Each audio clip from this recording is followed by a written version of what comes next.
A pleasant good evening and welcome to SAT TV's Channel 9 Evening News. I am Nisha Charles. And I am Desmond Joseph. And we are your presenters for the evening. Thank you for joining us. Among the major developments, criminal assizes officially opened. IDB approves 50 million grant for Haiti's Caracol Industrial Park. $7 million in gold found in dead Nevada's man's home. And in sports, Pichler records yet another win in the 2012 Maxroy Trading Southern Cricket League. Details of these and other stories after the break. Support local, support SAT Telecoms Limited, the people's choice. Join hands with SAT and come in and sign up for your digital internet connection today. The fastest broadband digital internet. Why settle for imitation when you can get a better choice? Choose from our 5 packages. We've got the warm-up package going at 256 kilobytes for $28.75. We've got the breezy package at 1.5 megabytes going at $57.50. We've got the Maverick package at 3 megabytes going at $69. We've got the Jet Stream package at 4 megabytes going at $126.50. And we've got the Warp Drive package at 6 megabytes going at $241.50. So come in today and join in hands with the family of SAT Telecoms Limited and sign up for your fastest digital broadband internet service today. Thank you for staying with us. Now for the details of the news. The National HIV and AIDS Response Program is teaming up with the OECS HIV/AIDS Project Unit, HAPU, to train persons to carry out counseling and testing. This is in an effort to continue the scale of response to the HIV pandemic, as well as a strategy for sustainability that will ensure that the country continues to have a cadre of well-trained persons. Ms. Patricia Joseph is one of the trainers at this 5-day workshop. She feels that this is a major step for Dominica in initiating this training. It has been proven that counseling and testing is a way of reducing the amount of persons who become infected with HIV, and that is because when people get tested, they know their status. So if the person is negative, through that counseling and testing process, they learn ways to reduce their risk and to stay negative. The participants are coming from Dominica, Antigua and Barbuda, and St. Vincent and the Grenadines. The training is described as key to enhancing the counselors' ability to provide quality counseling to the clients that they serve. For a long time, especially when the islands had a lot of providers and they had trainers on board going to replace persons, we saw sort of a leveling off of the epidemic, when we are now beginning to see a spike up because of the downside, because we've seen a decline in counseling and testing. Support for the training is provided by the Government of Dominica, Health Services and Services Administration, HRSA, and Regional Coordinating Unit of the Caribbean HIV/AIDS Regional Training Network. Ms. Joseph hopes that all of the persons will advance to become qualified trainers. In the longer term, qualified advanced trainers, and in the medium term, all of the countries will no longer be dependent on external persons to train trainers. This is very proactive because Dominica has been the one requesting, and I do think that in Dominica you have a very good program, and it really is a model for the other islands to look at. The course is being held at the Prevost Cinema until September 21st. In more local news, since the year 2005, every last Sunday of September has been observed as World Rivers Day as designated by the United Nations. For the first time, the St. Paul and St. Anne's Parish is collaborating with the Canefield Urban Council, the Dominica Youth Environment Organization, Massa Canefield School, the Pioneer School, and the Dominica Social Justice and Peace Inc. to observe this annual event. According to St. Paul's and St. Anne's Parish Priest Father Franklin Coffey, the unveiling of Checkall River will take place on Thursday, 27th September. There will be an unveiling of a signage which says this Checkall River is protected by the law. We know that Checkall River is the only river protected by the Constitution of Dominica, by the law of Dominica, due to the water catchment up in Springfield. So the principal, Ms. Esther Robinson, she suggested that a sign should be put up, along the river bank. And it was from her idea that immediately with discussion with others, we decided to have this unveiling of a sign which says this Checkall River is protected by law, and the Forestry Act 6001, Section 11 of 1975, Section 5. So we are hoping. In addition, Father Coffee says this is in an effort to raise the consciousness of one and all that the Checkal River is the only river in Dominica that is protected by our constitution. Do we have any one river in Dominica that we can recognize as, worthwhile calling a river?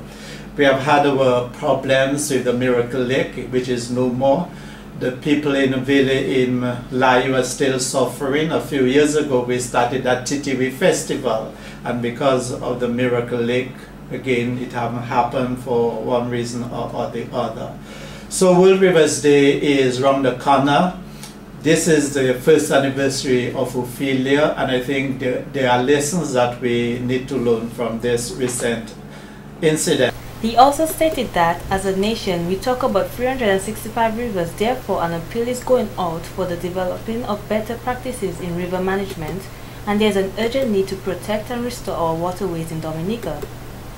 Father Coffee quoted a statement that the Prime Minister made in regards to this event. And I read this statement from our Prime Minister. When I informed him of this event, he wrote this: I fully endorse that initiative. I would further suggest that we should embark on the planting of trees along the river banks.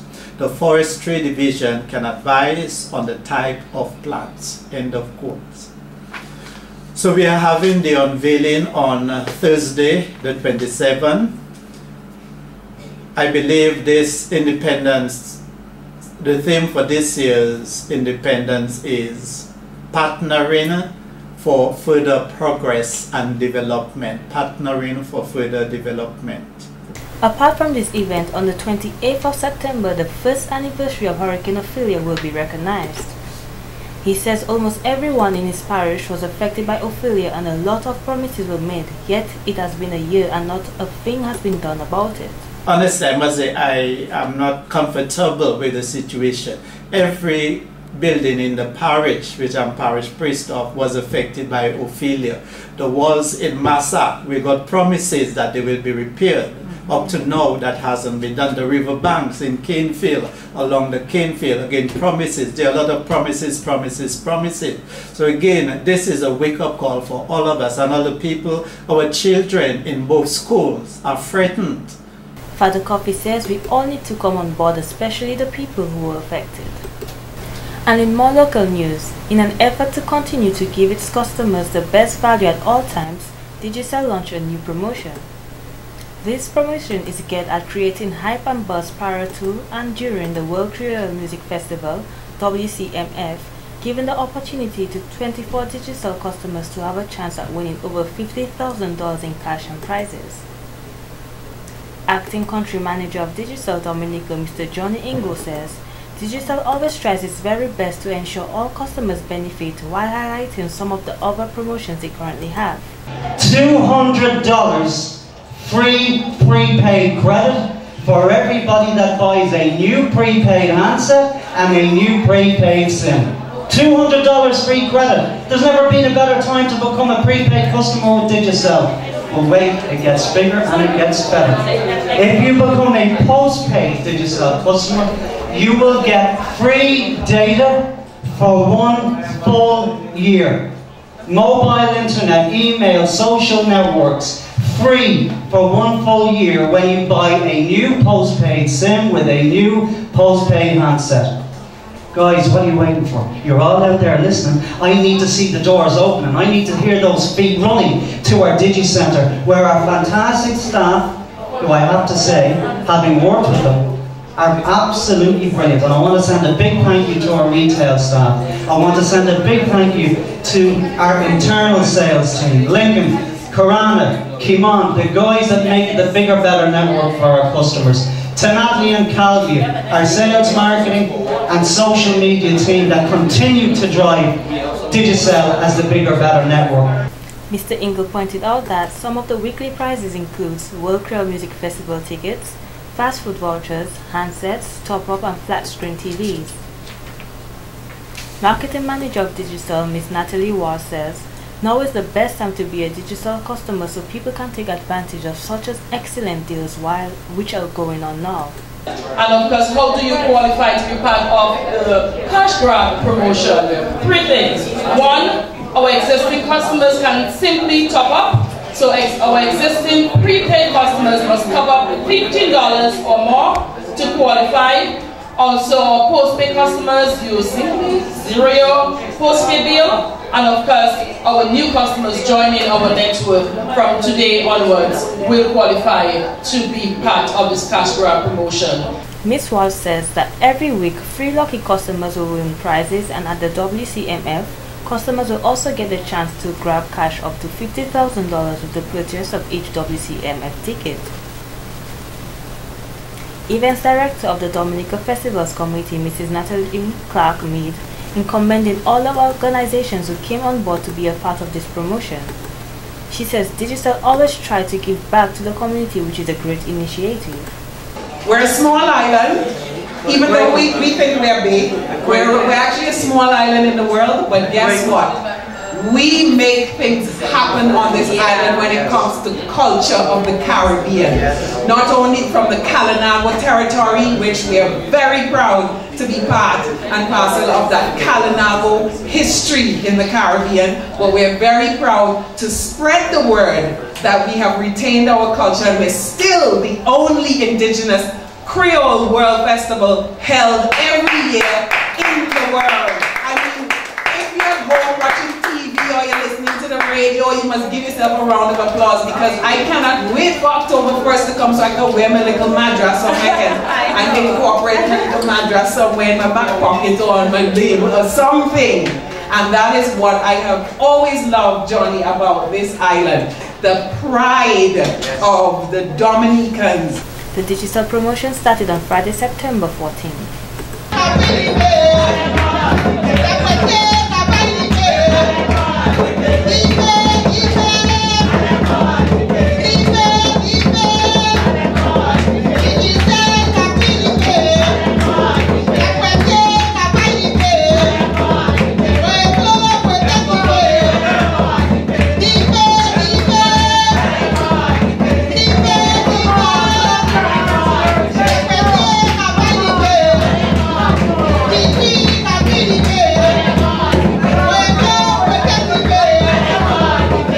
The 2012-2013 law year and September criminal assizes has officially been opened.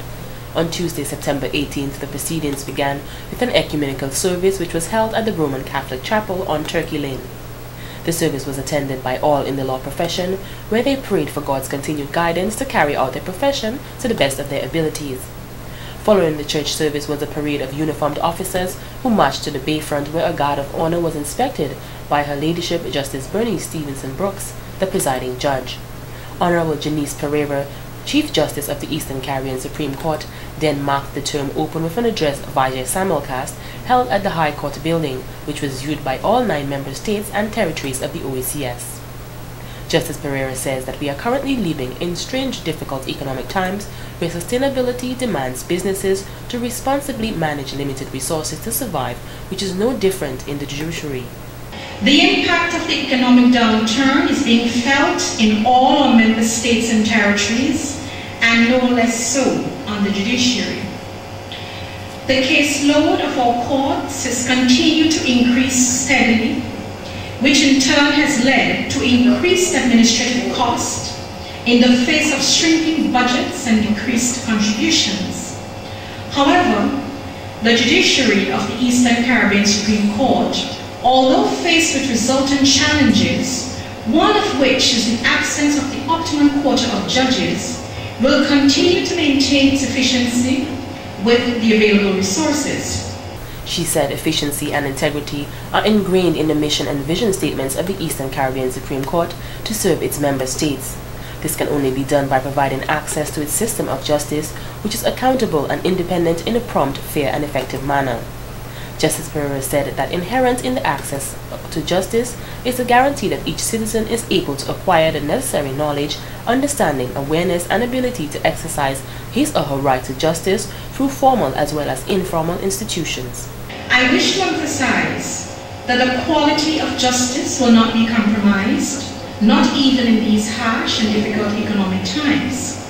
With their commitment, the judiciary has embarked on several initiatives to help improve efficiency in the face of the worldwide economic adversity, which has impacted our member states and territories. This brings me to the theme of my presentation today: improving efficiency and integrity in the administration of justice in times of economic adversity. Justice Pereira also pointed out that public education and community outreach is a vital factor in their quest to facilitate this knowledge, understanding and awareness of the system of justice. She mentioned that in a bid to maintain accountability and transparency, information about the court should always be accessible and pertinent to those whom we serve, so that they can better understand the workings of our court. The court's website has proven to be a very practical and economical tool to make information available to all persons who wish to access it. Over the years, we have continually sought to maintain a site that is easily navigable with timely updates to provide the requisite information. Our court's website, www.eccourts.org, provides access to judgments delivered in all of our 9 member states and territories, both at the High Court and the Court of Appeal level, and also reporting decisions from the Privy Council from our courts. Justice Pereira says, consequently, the court will embark on a number of outreach programs within this new law term with a view to promoting court transparency. She said it is intended that this initiative includes educational programs for schools, media council, using forums such as television features, radio interviews, newspaper articles, judges' discussions and the like, and conferences. It is also proposed to have bulletins as is necessary, which will be published on the website, all in an effort to continue improving access to justice and maintain confidence in the judiciary. This has been the local segment of the news. Coming up next, regional highlights.